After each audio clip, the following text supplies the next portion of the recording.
Well, hello. This is Rochelle, and welcome to my channel. Today, I am diving into the Bible challenge by Prepared from Above Becca. She is on Instagram and Facebook, and I believe YouTube. I'm not sure. I'll have to check. Yes, indeed. She is on YouTube under Beck Scribbles, and she's on socials with that name in her personal one as well, and then the Prepared from Above range on her Etsy store as well. So just loads of pretty goodies, and you saw my cup overflows. It's one that I did last week. And for this week, I'm using this Bible challenge, which is over on her blog, and she released it. I'll probably only fully work through it in June, but got some things started that I wanted to get done. And I'm using there are 4 journaling cards on this one printable. I think it's the 4th page or something like that.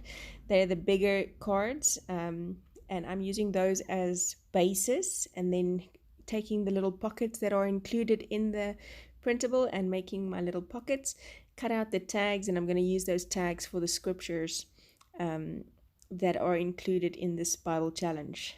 Okay, so from what I figured out, this Bible challenge is all about spiritual growth, and there is some word fetty included as well, which goes along that line, spiritual growth. And in a time such as this, it's so easy to get caught up in stagnation. So just to kind of take the status quo and not grow. But the thing is, if we don't grow, if we're on pause, we're pretty much dying.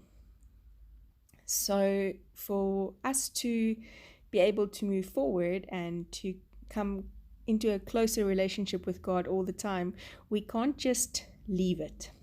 So I know that for marriage, for instance, if you just kind of let things be for an extended amount of time, you will start to become, I want to say, comfortable, and the romance and the working out of love will subside.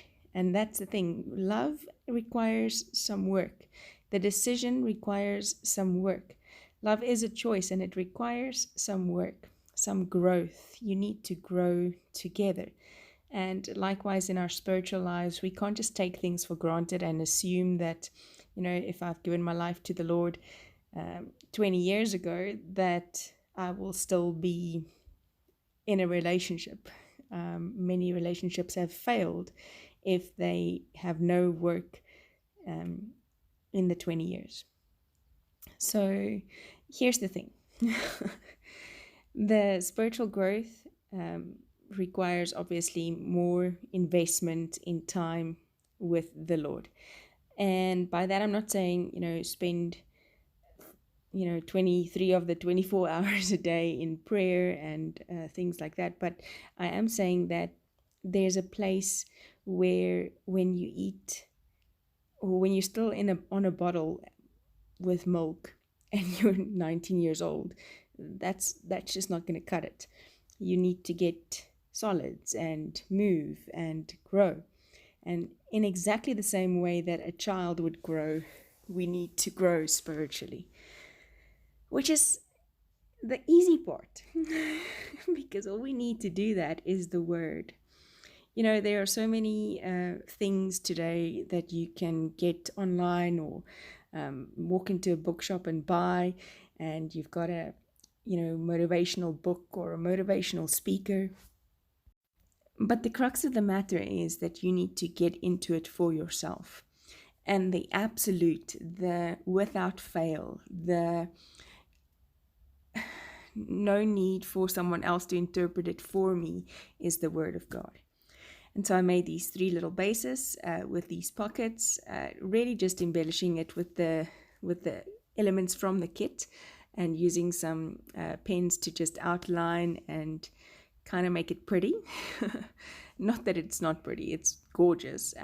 Just adding some highlights and some personal touches to it, which is what I love about kits, that you can make these personal, even though they are the same kit that many people are using. So like I said, I'm going to use those little cards to write out the verses. And I didn't write the verses word for word. I did write my interpretation of it. So what is I summarized it. You know, like when you study, you summarize. Growing spiritually also means that you need to get to a place where you can understand what the Word of God says. So for instance, this first one in 1 Corinthians 3 verse 7 speaks of the seed growing, God alone letting the seed grow. The other verse that we did was Isaiah 61 verse 11. And then we also did Mark 4 verse 8. These are the first 3 verses on that Bible challenge. And I just wrote out that, you know, it's the Lord that causes that righteousness in us to grow. It is the Lord that causes the seed to grow, and that He alone will do it. God is God all by Himself. He doesn't need my help. I just need to grow closer to Him. And that's what spiritual growth is all about. So once these cards are all done, I'm going to take some washi tape and fold it over itself. So let me take you by this, because I don't have ribbon to put through these cute tags. So I'm taking this, I think it's checked. What do you call this? Grid washi. And I'm folding it over itself so that the sticky parts are covered. And then I'm cutting it smaller to fit into the 3 cards. So I'm cutting this into 3, and then I'm putting it through and lacing it like I would a normal ribbon. And there you go. Now I've got ribbon. So we're still in lockdown here, which means that a lot of things aren't available. So we make do with what we have. I might just get card bases once this is done and actually put these on cards, or make my own cards and give these to my 3 girls. Who knows? If it'll help me grow spiritually, it might just help them grow spiritually. And so, yeah. Thank you so much for joining me. Do check out Rebecca's other things on her socials, and I'll see you again soon. Bye-bye.